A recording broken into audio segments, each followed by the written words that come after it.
Muy buenas, yo soy Endika. Yo soy Héctor. Y yo soy Michael. Y esto es Scumbag, Tu podcast de videojuegos. con un toque de sabor añejo. Y hoy estamos en Guerra Total.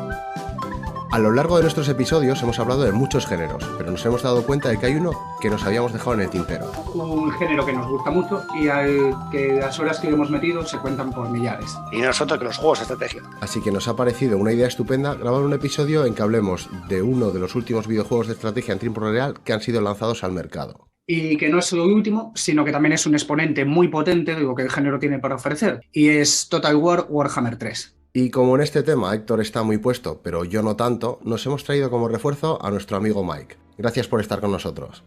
Muchas gracias por invitarme. Me gustaría empezar hablando de los Total War en general, una saga que a lo largo de las últimas 2 décadas ha sacado un montonazo de juegos que siempre han sido sinónimo de calidad. ¿Cuál es vuestra relación con los Total War? Pues para mí fue el primer juego de estrategia en tiempo real de combate por regimientos que probé. Venía de jugar clásicos como Age of Empires o Command & Conquer, que era lo que había en esa época, lo más común, y esto era un giro totalmente diferente, algo totalmente nuevo.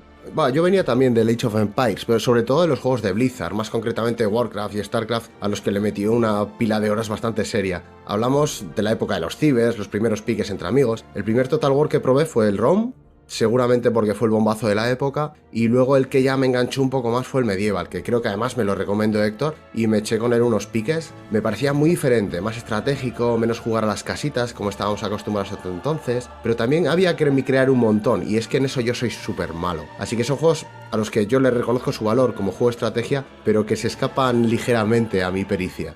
El primer Total War que jugué fue el primer Shogun, que me acuerdo que me llamó mucho la atención por ver imágenes en una revista de estas de videojuegos. Era Micromanía, una de estas. Y aunque me iba muy mal, y más que nada lo jugaba en casa de un amigo de vez en cuando, al que de verdad le di caña y con el que me inicié en la saga fue con el Medieval 2.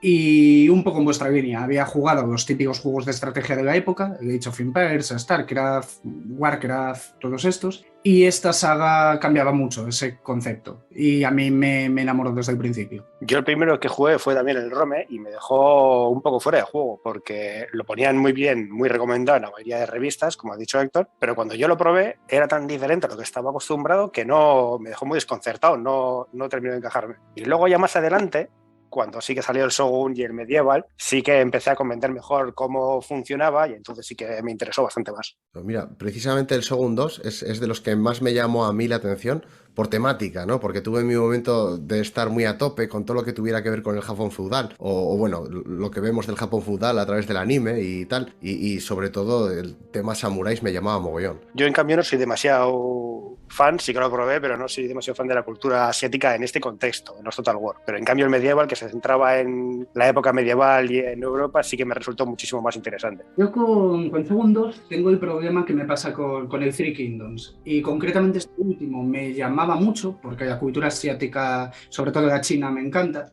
Pero lo que me pasa con este tipo de Total Wars es que se me acaba haciendo algo aburrido luchar siempre en una especie de guerra civil, porque todas las facciones se sienten bastante parecidas, se pierde un poco el tema de la exploración, de conectar con nuevas facciones, como si pasa por ejemplo con Medieval 2, que son bastante más distintas. Y lo que realmente hubiera estado chulo, por ejemplo, en vez de un Three Kingdoms, es un Total War en Asia, en general, al estilo del Medieval, pero en Asia, con China, Japón, Corea, islas como Taiwán, donde hubiera facciones todavía tribales. No sé, algo así. Creo que daría mucho juego. Además, si le metiesen, por ejemplo, facciones de las estepas, como los Jurchen en el norte de China, e incluso, pues no sé, un evento con invasión mongola, algo que, por ejemplo, en Medieval 2 ya lo hicieron, pero aquí tendría más sentido y estaría posiblemente más chulo, pues creo que me gustaría mucho. Bueno, yo como ya dije, se me dan bastante mal. No soy tan malo como para no pasarme la campaña, pero sí lo suficientemente malo como para frustrarme en el proceso. Y de jugar con otra gente ya mejor ni hablamos. Para el que no esté familiarizado con la saga, o más bien para el que no los haya probado, porque no conocer la saga es un poquito raro, ¿qué diferencia los Total War de otros juegos de estrategia en tiempo real? ¿Cuál es el secreto del éxito de esta saga? Bueno, por un lado tenemos que los Total War, hasta el Warhammer, estaban siempre basados en épocas históricas y por norma general suelen ser muy fieles a lo que sucede en la época en la que se ambienta. Y por otro lado tenemos un enfoque del juego de estrategia diferente, donde por un lado tienes el mapa de campaña, donde manejas tus ejércitos y tu aspecto económico, más o menos, y por otro lado tienes el campo de batalla, donde únicamente se juegan sus épicas batallas.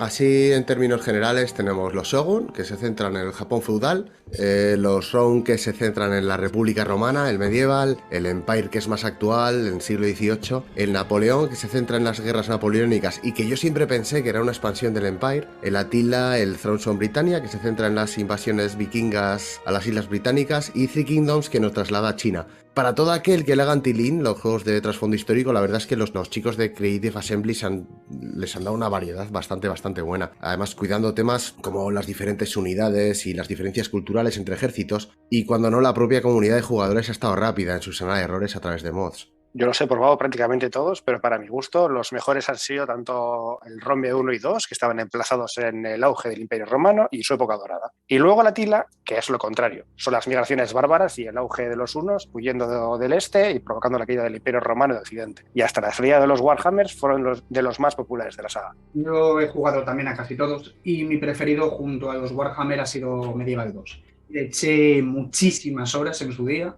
Rome 2, por ejemplo, me defraudó bastante porque lo jugué de salida y venía completamente roto. Luego sí que es cierto que fueron parcheando y quedó bastante bien. Ahora mismo es un Total War bastante decente. Y uno que me gusta muchísimo, a pesar de que me parece que la dificultad está muy mal equilibrada, es el que mencionas, el Atiga.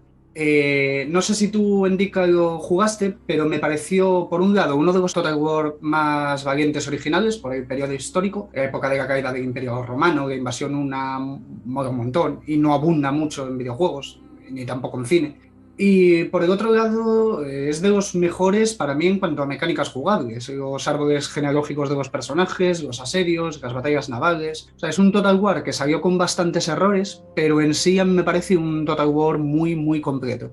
A lo largo de la saga se han ido refinando lo que los juegos ofrecían, y creo que en parte su éxito reside ahí. Desde los primeros ya hacían las cosas muy bien y han ido añadiendo pequeñas cosas que siempre sumaban. Hablo, por ejemplo, de añadir batallas navales o los sitios, que al principio tampoco había, detalles en las batallas como que el propio humo afectase a la visión de tus tropas. Es verdad que han tenido 20 años para hacerlo, pero han sabido ir puliendo una fórmula que desde el principio era ya novedosa, porque aunaba cosas en las que otras empresas habían decidido decantarse en una u otra dirección.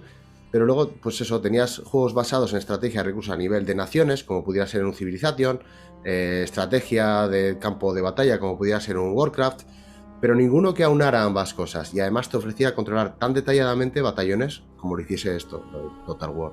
Por ejemplo, en este juego, si no nos va bien en el mapa de campaña con nuestras ciudades, no tendremos una economía fuerte para mantener nuestros ejércitos. Mientras que en otros juegos de estrategia no necesitas mantener las tropas y puedes ir acumulando unidades hasta la máxima capacidad que te permita el juego y luego los sueltas como una bola de nieve sobre tu enemigo, en este solo podrás tener unidades y ejércitos que tus ciudades sean capaces de mantener, dándole un valor importante al factor económico y estratégico y por lo tanto más sensación de realismo.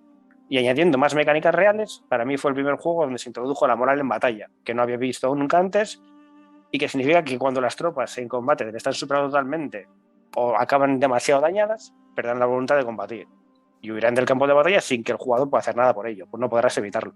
Lo de la moral, el tema del flanqueo y cosas así, de gestión de batalla, fue algo que a mí también me impactó mucho en su momento, porque era algo que hasta la salida de los Total War en la mayoría de juegos, por no decir en todos los juegos de estrategia, se ignoraba completamente. Las tropas simplemente se pegaban entre sí, pero la estrategia de combate más allá de la microgestión de unidades era prácticamente nula.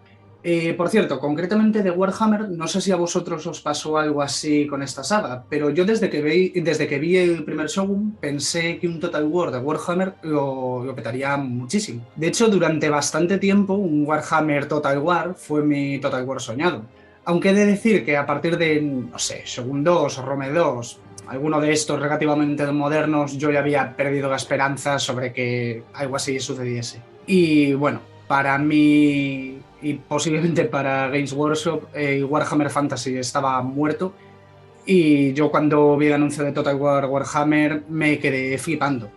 Y aún habiendo salido hace nada el 3, esta saga ya se ha convertido en uno de los mayores sumideros de horas en el mundo de los videojuegos que yo he jugado. Sí, totalmente. O sea, yo siendo más fan de Warhammer 40.000, lo que esperaba era más bien uno basado en esto. Pero, cuantísimas veces habremos fantaseado con los colegas en que hicieran un juego así, ¿no? Trasladar el juego, dinámicas y formación de ejércitos de Warhammer a un Total War que sonaba como muy goloso. Y de hecho, viendo que ahora Warhammer está viviendo un resurgir muy potente, no descarto que Creative Assembly esté ya trabajando en ello. No es que no haya ya productos basados en ese universo, ¿no? En 40.000 tienes ahí los Dawn of War, pero no son del corte Total War, y eso yo creo que sería un juegazo. Yo recuerdo que lo hablábamos muy a menudo y nos sonaba como muy a fantasía, bueno, ojalá pase. Y un día vi que los colegas de Creative Assembly cogieron a unos youtubers que hacían mucho contenido Total War y se los llevaron a Inglaterra y ambientaron en plan, pues, un pequeño pueblo como si fuese un pueblo de Imperial. Y les pusieron ahí unos ordenadores en una cabaña para testear el juego y que lo grabaran, para luego, al de unos días, en su propio canal, subir el contenido y que lo viese. Me acuerdo de ver el vídeo de lo que era esta gente haciendo esa experiencia y fue en plan, me explotó la cabeza, en plan, ha llegado, es el día, ha llegado por fin. Punto que quería destacar, y no sé si estáis de acuerdo, es que se nota que cada Warhammer que sacan pulen muchísimos aspectos que van un poquito en los anteriores. El diseño de facciones, la jugabilidad, la diplomacia. De verdad, creo que hay más evolución entre Warhammer 1 y Warhammer 3 que entre Shogun 1 y Shogun 2, con toda la ristra de Total Wars que podemos encontrar por el medio de estos dos. Para mí, al margen de que me encante la ambientación y todo eso, Warhammer ha sido un antes y un después en Creative Assembly, y por todo lo que han aprendido. Los Total War han pasado de ser un producto de nicho a ser algo con muchísimos jugadores y fans, y creo que CA lo está haciendo muy bien, escuchando a la comunidad, mejorando notablemente entre juego y juego cosas que ya no solo en Warhammer, sino en los Total War en general siempre han sido sus puntos más flacos. Yo creo que cuando se lo plantearon fue un proyecto súper ambicioso, porque el mundo de Warhammer Fantasy es gigantesco, o sea, tiene 20 y pico años de historia cuando empezaron con ello. E intentar condensar todo eso en un solo juego me parecía imposible. Entonces, desde el primer momento, ellos ya avisaron que iba a ser 3 juegos, con las ventajas y desventajas que eso trae, y poco a poco con el tiempo pues han ido sacando juego tras juego, parcheando cada uno de ellos, añadiendo DLCs y nuevas razas y unidades. Y mientras tanto, en paralelo, que también me parece un esfuerzo importante por un estudio así, seguían sacando otros títulos de Total War como el Britannia o el Three Kingdoms, que tenían mecánicas diferentes y usándolos, creo yo, como terreno de prueba para luego acabar añadiendo esas mecánicas al siguiente juego. Como por ejemplo la opción de diplomacia rápida que hay en el Warhammer 3, que no estaba en el 2, y que viene del Three Kingdoms. Todo esto a lo largo de un proyecto de 10 años, que por comparar es lo que tardó el Cyberpunk en salir al mercado desde el día que se anunció, desde aquel primer teaser, me lleva a la conclusión, o al menos en mi opinión, de que han hecho muy buen trabajo con un universo bastante difícil de abarcar, de abordar. En este caso hablamos de una compañía con una trayectoria consolidada y mucha experiencia a sus espaldas. La decisión de sacar una trilogía a lo largo del tiempo e ir haciéndolo con los tiempos tan medidos y todo tan milimétrico demuestra que lo tenían todo pensadísimo, y me imagino que Games Workshop ya tenía la lección aprendida después de la experiencia que tuvieron con Blizzard, así que también les pusieron facilidades. ¿Qué experiencia con Blizzard? A ver, yo no sé cuánto de esta historia es real. A mí me gusta pensar toda ella, ¿no? Pero al parecer en su día Blizzard, siendo un estudio desconocido y modesto, planeó un juego de Warhammer, hicieron una base y se la mostraron a Games Workshop. Pero estos no cedieron sus derechos porque de aquella eran muy inflexibles con esto. Y bueno, pues Blizzard no era nadie, así que cambiaron el lore, crearon el suyo propio y lanzaron Warcraft. También después intentaron hacer un juego Warhammer 40.000, así que igualmente se presentaron ante Games Workshop, ahora siendo ya un estudio con un juego en su haber, pero todavía sin saber muy bien hacia dónde se iban a dirigir, sin ser nadie con entidad en la industria, y bueno, pues les rechazaron el proyecto también, así que Blizzard cambió el lore, cogió prestado un poco de aquí, un poco de allí, una pizca de Starship Troopers con sus marines y sus tiránidos, y ahí tienes StarCraft.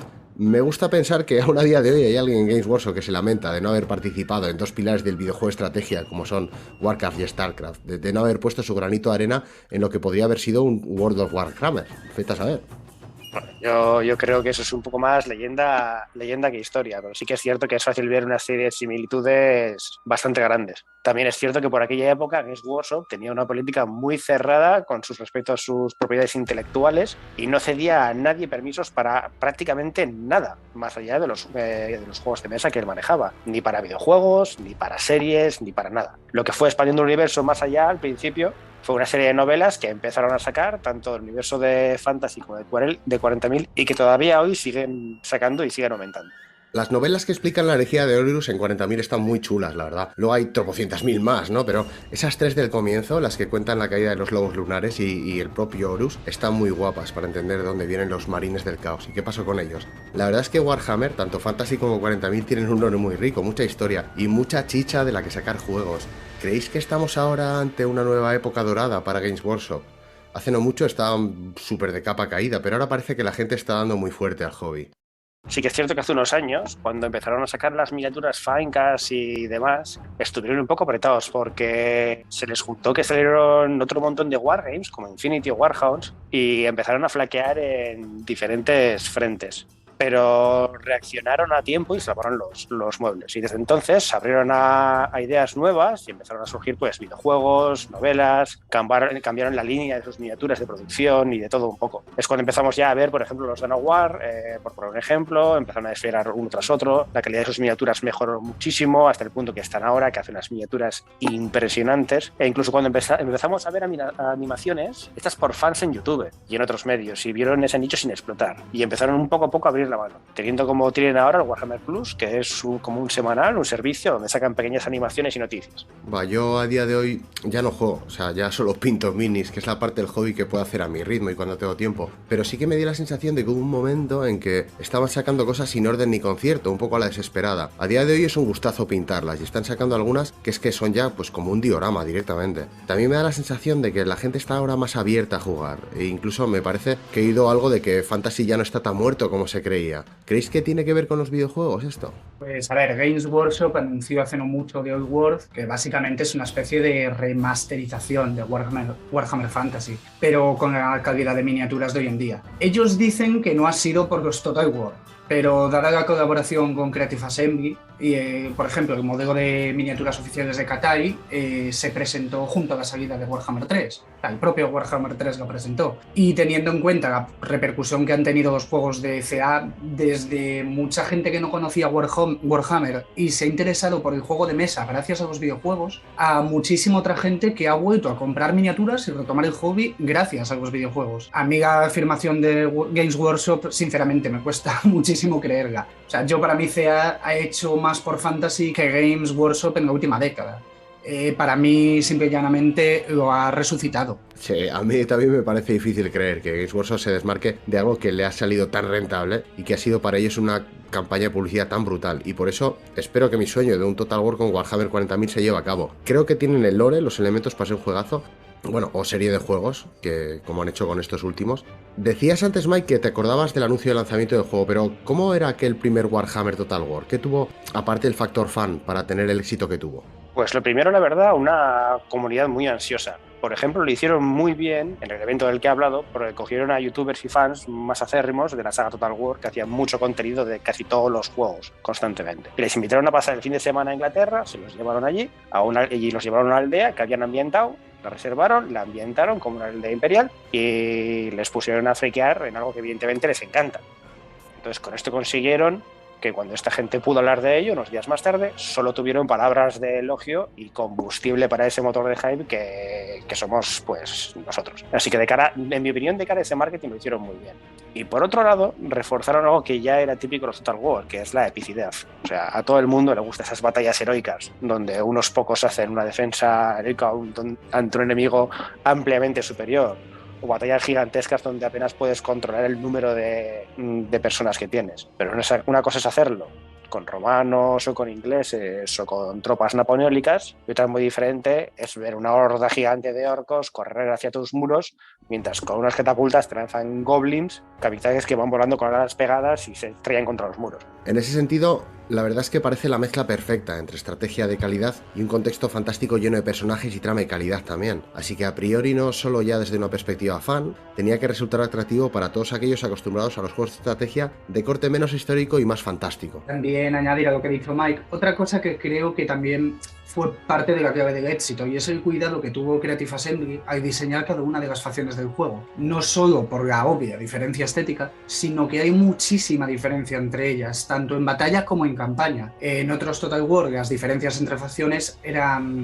mínimas. Al fin y al cabo, todos eran humanos. E incluso entre las facciones culturalmente muy distintas, las campañas al final se sentían muy parecidas o prácticamente idénticas, cambiando poco más que la posición inicial y algunas tropas. En Warhammer no tiene nada que ver jugar, por ejemplo, con Scavens a jugar con el Imperio. Luego me apetecería profundizar un poquito más en esto, porque además de resultar muy interesante, es algo que la propia CA ha ido perfilando en cada uno de sus títulos. Sí, no se queda solo en lo superficial de tener una o dos unidades especializadas diferentes, no, sino esto le da más juego y ganas de ir probando todo. Pero aquí me gustaría hablar un poco de que los Total War son juegos que quizá no sean para todo el mundo. Si alguno de nuestros oyentes viene de jugar un Warcraft o un Age of Empires, quizás se sienta perdido en el tipo de estrategia que te puedas encontrar en un Total War a nivel de medidas jugables, ¿no? De mecánicas jugables. Eso es bastante fácil, la verdad, dado que los Total War son bastante más complejos a varios niveles. Por poner un ejemplo rápido, si tú juegas un Age of Empires, solo tienes economía y unidades, o sea, recolectas recursos y sacas tropas. Y a nivel personalizable, pues depende de la facción, tienes unos bonos u otros.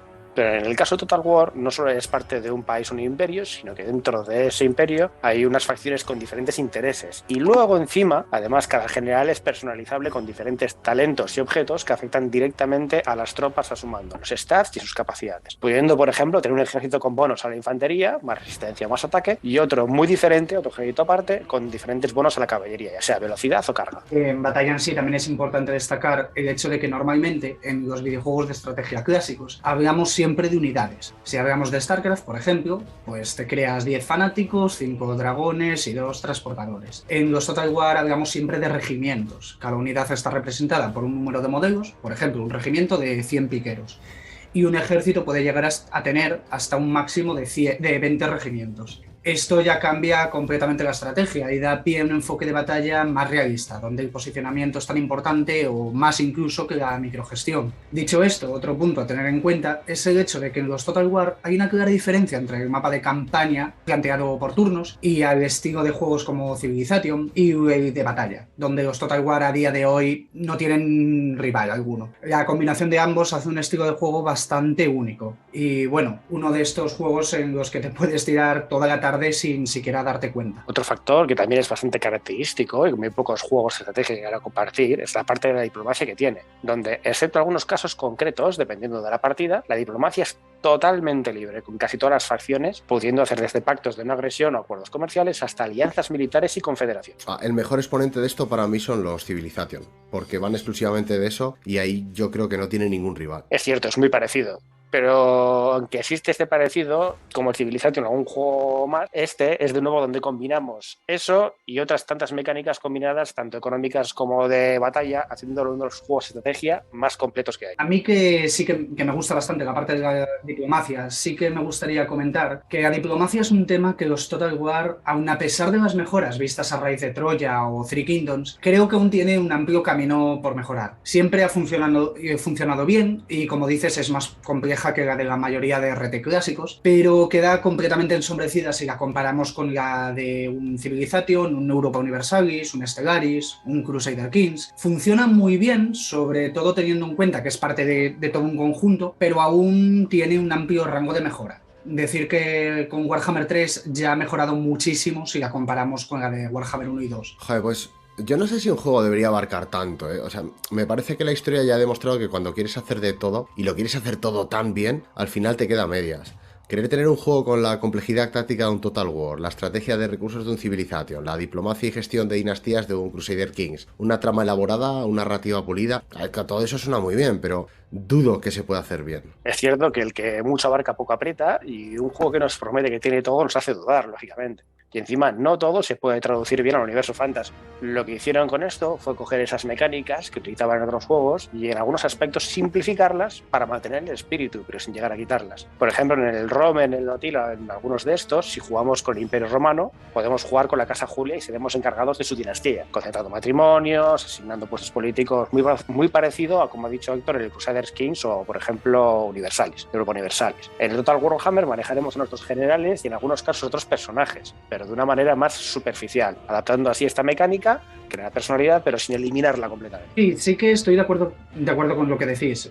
Mezclar Crusader Kings con Total War puede dar un monstruo que sea injugable de lo abrumador que resulta. De hecho, hay un mod en desarrollo de Crusader Kings que va de eso, y me suena que en el 2 también hay. Pero más que a esto, yo me refería a que quizá es un sistema de casus belli sencillo, por ejemplo por proximidad o viejas rencillas entre facciones, un mejor sistema de vasallos y alianzas, que he de decir que han mejorado muchísimo en Warhammer 3, yo que sé, un mejor sistema de rebeliones, que en vez de salir un ejército hostil en uno de tus asentamientos existiese algún sistema de estabilidad y colapso que pueda llegar a fragmentar totalmente tu imperio, lo cual por cierto creo que vendría muy bien para evitar que crecer a lo ancho en contraposición a crecer a lo alto solo sume. Serían cosillas menores de este estilo, pero que creo que le aportarían mucho a la saga. Teniendo entonces un marco que es uno de los juegos de estrategia más completo y adaptable, y el rico y amplio universo que es Warhammer Fantasy, es algo totalmente lógico que a nada que se haga con un poco de mimo y cariño, se haga una combinación, una saga de juegos que es algo que no habíamos visto en el pasado y que nos deja tanto impresionados como con ganas de que fuesen sacando más y más hasta llegar a donde acaban de llegar, que es sacar el último título y con ello casi todo lo que el universo de Fantasy tenía que ofrecer, antes de que lo aparcaran hace unos años para cambiar por el Age of Sigmar. Yo comentar que tenía casi olvidados nombres como, yo que sé, Archagón,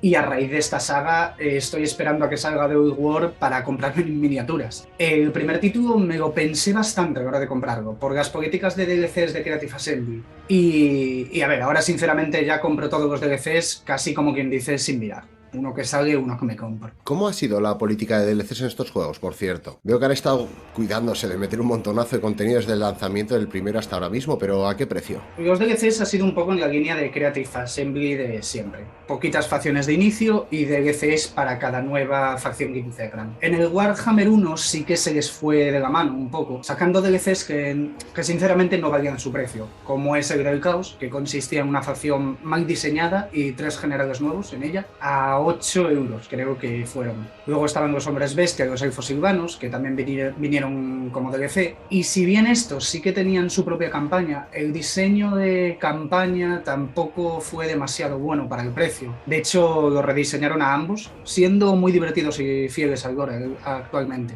En el 2, el tema de los DLC fueron mejorando cada vez más, y ahora mismo estamos en un punto en el que cada nuevo DLC que meten se puede considerar contenido de calidad. Una cosa que me gusta de Creative Assembly respecto a, por ejemplo, Paradox, es que los DLC solo te desbloquean como jugador las nuevas facciones y personajes, con las mecánicas que éstas traigan, pero todo el contenido está en el juego para Gaia, y las actualizaciones de la misma raza sí que son jugables, aunque no tengas el DLC. Por ejemplo, si no compras el DLC en el que sale Malus Darkgate, no podrás jugar con él, ni tendrás acceso a sus mecánicas de campaña, pero las actualizaciones generales de los elfos oscuros sí que irán aparte y tendrás acceso a ellas con Malekith. Malus estará en campaña de forma normal y Gaia sí que tendrá acceso a sus mecánicas. Esto, por ejemplo, en los juegos de Paradox no ocurre, donde directamente, pues si no tienes un DLC en Crusader Kings 2 de portraits para asiáticos, pues los asiáticos tienen cara de árabes. Y bueno, ya que abrimos el melón de los DLC, está el DLC de sangre,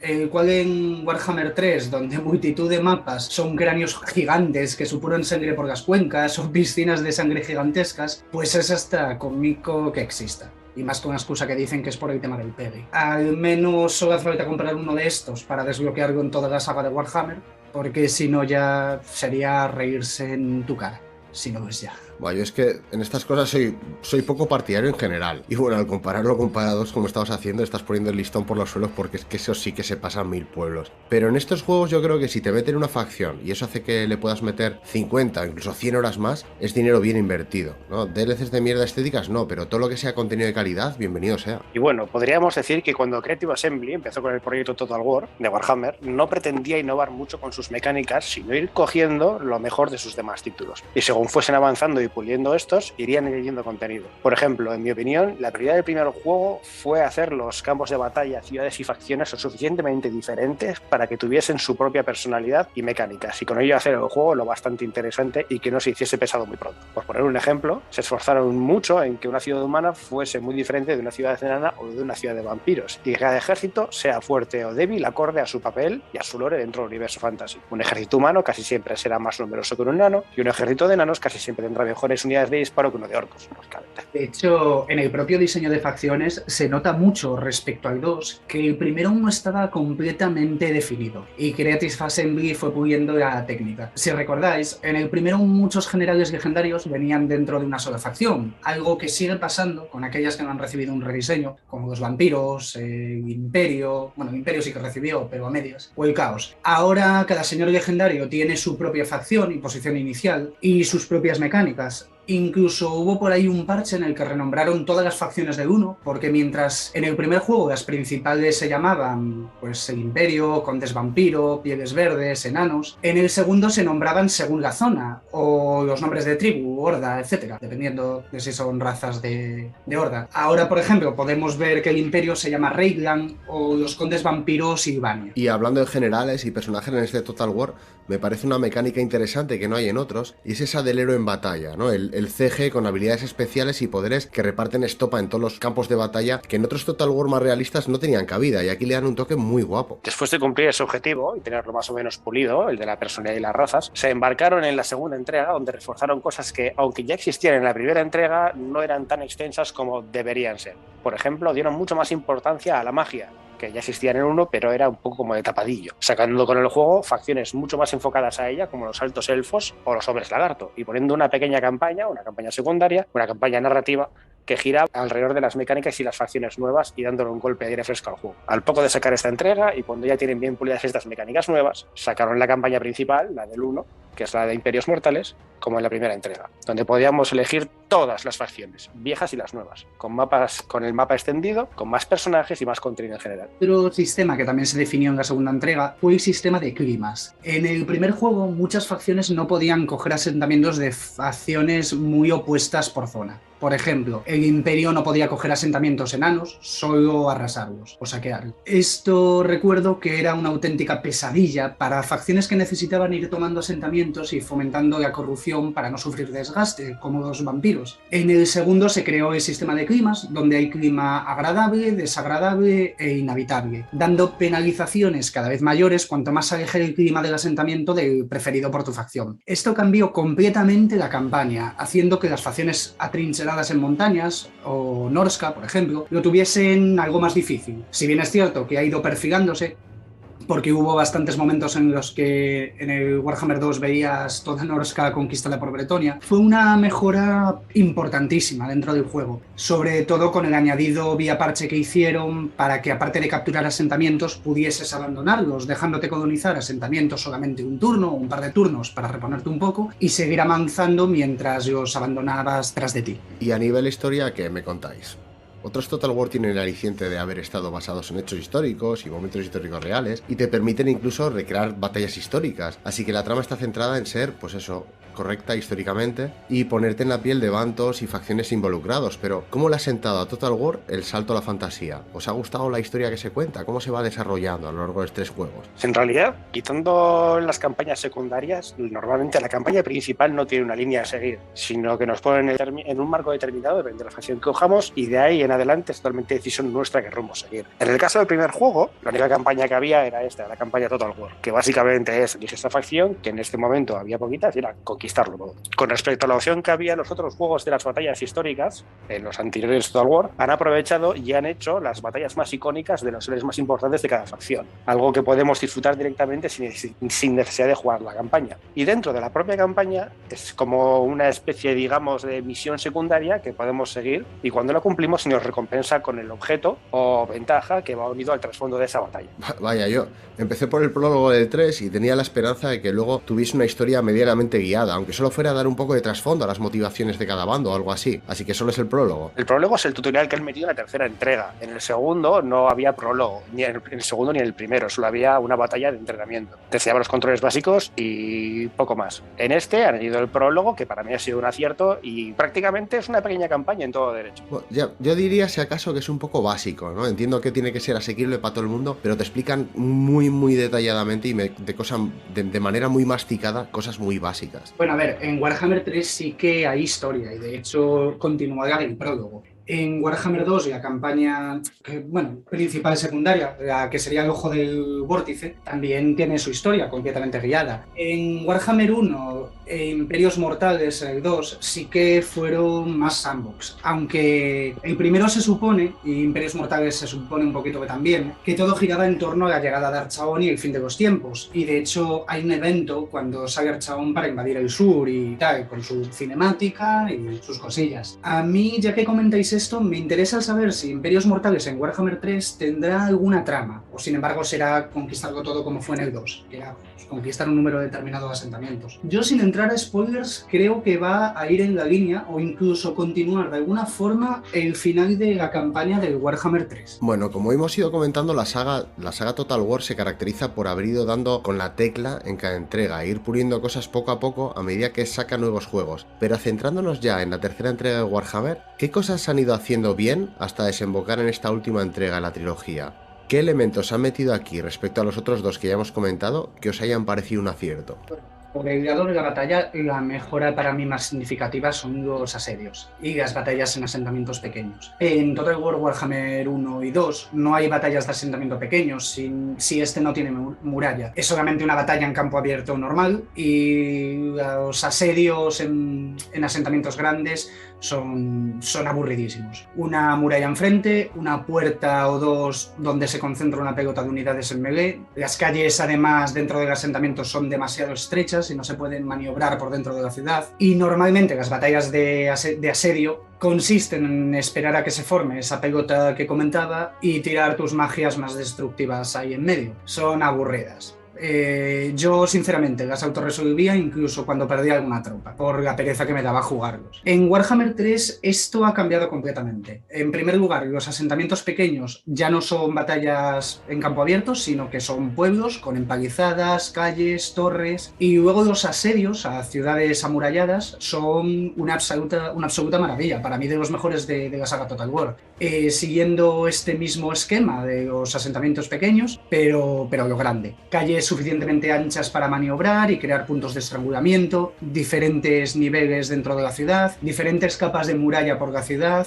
Aún no he visto, por ejemplo, en batalla la ciudad de Aldorf o Drakenhorn en Warhammer 3, pero quiero llegar en una partida para comparar el mapa con sus equivalentes de Warhammer 2, porque, por ejemplo, los mapas de batalla en Warhammer 3 son, pero 4 veces más grandes que los de Warhammer 2, sin exagerar. Yo no lo he probado aún, pero me acuerdo que cuando me lo contaste me pareció algo guapísimo, porque me acuerdo de los asedios, por ejemplo, del Medieval, que estaban tan mal que lo tuvieron que arreglar con mods los propios jugadores, y aún así no dejaban de ser un pequeño parchecillo. Así que estas mecánicas, cuando me las estabas contando, me parecieron una verdadera delicia. Es cierto que a mí también lo que más me ha llamado la atención es la revolución en el detalle de casi todos los mapas, como dice Héctor, en los asentamientos como en las batallas campales, a partes iguales. Una cosa que a mí me frustraba muchísimo es que en un asedio, como defensor, podías tener armas de asedio, catapultas, cañones para defenderte, pero rara vez, o casi nunca en realidad, eran útiles por error de diseño en las ciudades, porque no podían disparar por ángulos o por casi cualquier motivo. Visualmente, las ciudades las hicieron impresionantes, pero a la hora de la batalla, a la hora de la verdad, muy poco prácticas.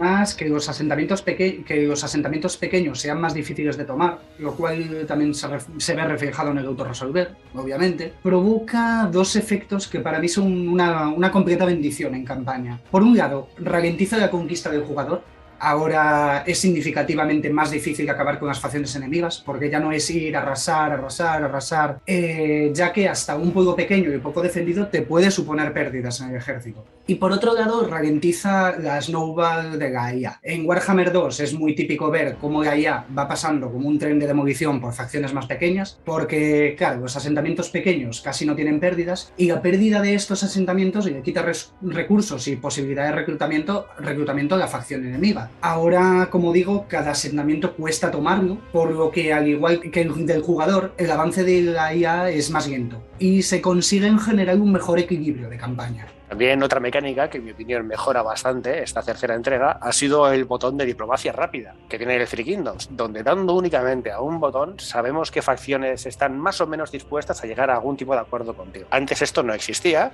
y muchas veces había un montón de facciones que podían aceptar sí o no, dependía mucho. Y tenías que ir una a una tanteándolas cada tipo de pacto que había. Y hablemos de un juego donde puede haber 50, 70, 100 facciones diferentes, dependen del momento de la campaña, a la altura en la que estés, lo cual lo convertía en terriblemente tedioso. Otra cosa que también es muy importante de las mejoras a nivel de toda la saga Total War en general son las alianzas y los vasallos. Al fin son útiles. Nunca lo han sido, pero ahora con el tema del reclutamiento aliado que han metido y algunas mejoras respecto a las alianzas en general, al fin han conseguido un sistema decente de alianzas, que es algo que la saga Total War nunca ha tenido. Sí, ¿no? Porque aquí, por lo que yo he estado viendo, cuando haces alianzas, pues yo qué sé, imagínate tú eres Kislev y te encuentras con Kata y haces una alianza, eso te va a dar luego pie a que cuando quieras reclutar puedas reclutar unidades suyas, con lo cual me parece que le da un toque de rejugabilidad muy chulo al juego, ¿no? Dependiendo de cómo lo quieras jugar en cada partida, con unas unidades u otras, te va a dar facciones muy distintas a lo que quieres hacer. Sí, es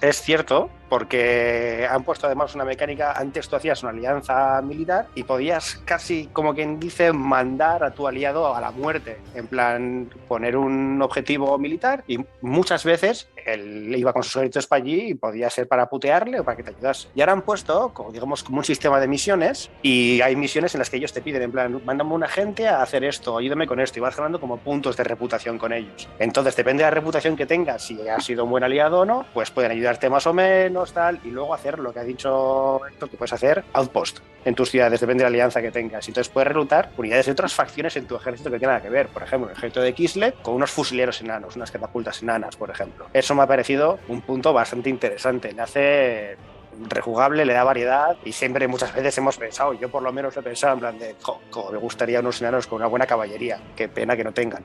Pues eso ya puede cambiar. Y hablando ahora de cosas que se han quedado sin pulir o que os hubieran gustado, ¿qué pegas le ponéis al juego? Pedir es gratis, así que ¿qué más le habríais pedido? En mi opinión es un poco pronto, porque todavía tiene que salir la campaña más grande, que es la de Mortal Empires, como hemos dicho, dado que es la campaña que actualmente solo puedes jugar con las razas nuevas, que son, si no has cogido los imperios, los reinos ogros, son 4 o 5, son 7.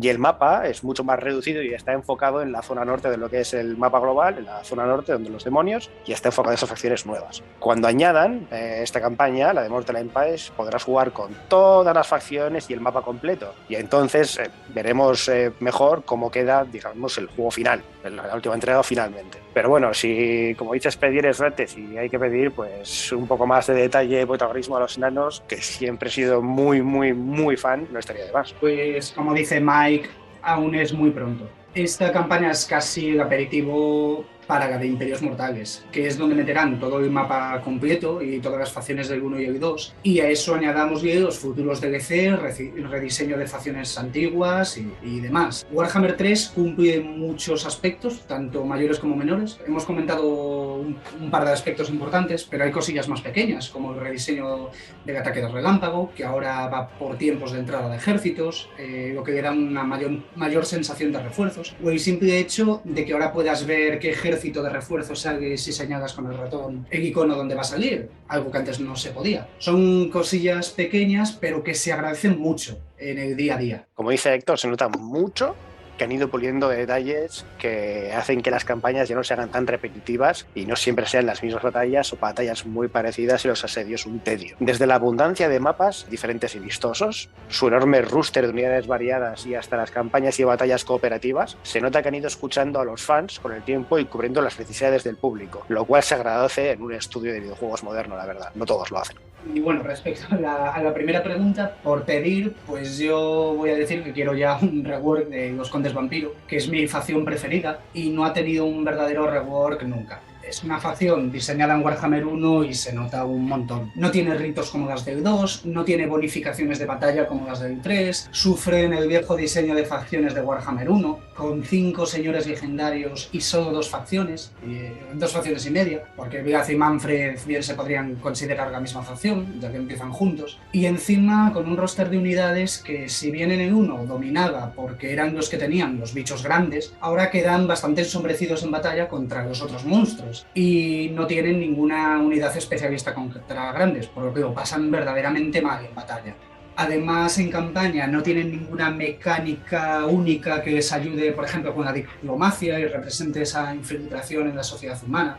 Básicamente, todas las demás facciones te odian y no tienes aliados porque hay muy pocas facciones de vampiros y todas son facciones menores que suelen ser aplastadas en los primeros turnos. Ahora que la corrupción ha cobrado más relevancia en Warhammer 3, espero que tiren por ahí y la corrupción vampírica sirva para afectar diplomáticamente o algo así. Lo veremos seguramente cuando saquen el ansiado DLC de Navas. Y bueno, para ir cerrando, quiero terminar hablando un poco del futuro. Ya comentamos antes que quizá estemos ahora mismo viviendo un auge sin precedentes en lo que respecta a Warhammer.